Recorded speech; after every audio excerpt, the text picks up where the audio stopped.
اللہ اکبر اللہ اکبر اللہ.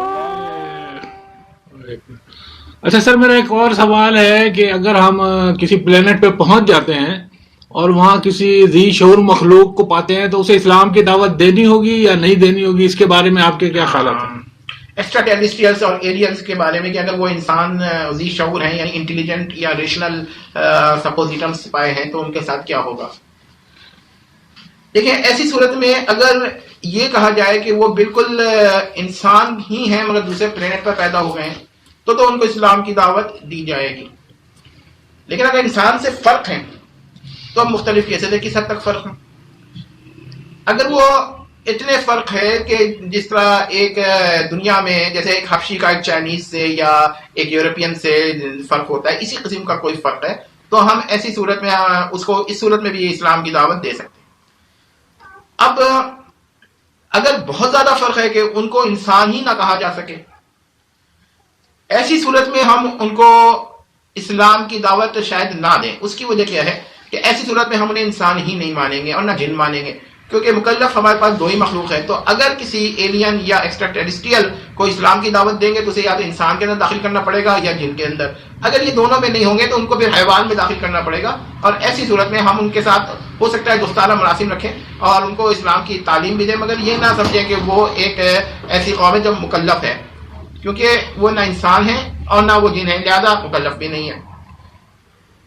البتہ یہ بات یاد رکھیے گا کہ اگر وہ انسان کی طرح ہیں، بالکل انسان ہیں، اور ہم یہ کہہ سکتے ہیں کہ بس یہ انسان ہی ہے مگر اس پلینٹ پہ پیدا ہو گئے، تو پھر ہم ان کو وہی پروٹوکول دیں گے. اور اب یہاں پر یہ مسئلے پیدا ہوں گے کہ بھائی حج ہوگا، زکوٰۃ ہوگی، حج ہوگا تو وہ پھر کیا ہمارے پلینٹ پر آئیں گے اتنی بڑی تعداد میں. تو یہ تو ابھی بھی یہ مسئلہ پایا جاتا ہے کہ اگر آپ حج کر رہے ہو تو سلیکٹڈ لوگ، ایک محدود تعداد جاتی ہو سکتا ہے ان کے لیے بھی کوئی کوٹہ بنا دیا جائے، تو یہ سعودی عرب کی حکومت کا مسئلہ ہوگا. یہ بہرحال سوال اس وقت ہے جب لائف وہاں پر مل جائے. ابھی جو موجودہ صورتحال ہے تو ابھی صرف کوئی نہیں مل سکی. لیکن آپ ایک بات دیکھیے، اتنے زیادہ پلینٹس ہیں اور اتنے زیادہ پلینٹس ہیں، اور یہ کہنا کہ only we are alone in the entire universe بہت مشکل کام ہے، بہت کم پروبیبلٹی ہے. لیکن بہرحال کچھ لوگ اسی کے قائل ہیں.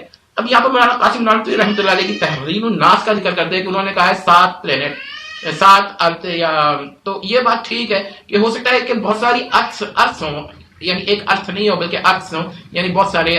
تو اس میں کیا ہوگا کہ ارتھ ہم ایسے پلینٹ کہیں گے جس پہ انٹیلیجنٹ مخلوق انسان جیسی پائی جاتی ہو، پھر اس کو ارتھ کہیں گے. تو وہ تو کہتے ہیں کہ اس کے اندر، ان پلینٹس کے اندر تو ان کا اپنا سسٹم ہوگا، یعنی کہ وہاں پر جو اسلام سے جو اللہ تعالیٰ نے وہاں نظام رکھا ہوگا. کیونکہ مولانا قاسم نانوتوی نے اس مسئلے پر اثر ابن عباس رضی اللہ تعالیٰ عنہ کے حوالے سے کافی بحث کی ہے. تو اگر ان کو اسلام کی تعلیم نہ بھی دینا تو کوئی مسئلہ نہیں ہوگا، کیونکہ ان کا اپنا ایک سسٹم ہوگا. ہاں یہ ہے کہ وہ دنیا میں آئیں گے ان کو اسلام کی تعلیم دی جائے تو وہ بھی ٹھیک ہے، کیونکہ اس پلینٹ پر جو بھی نبی آئیں گے رسول اللہ سے پہلے آئے ہوں گے، اور رسول اللہ تو سب سے آخر ہے. یہ ایک اصولی بات ہے، اس پہ کمپرومائز نہیں ہے ہمارا.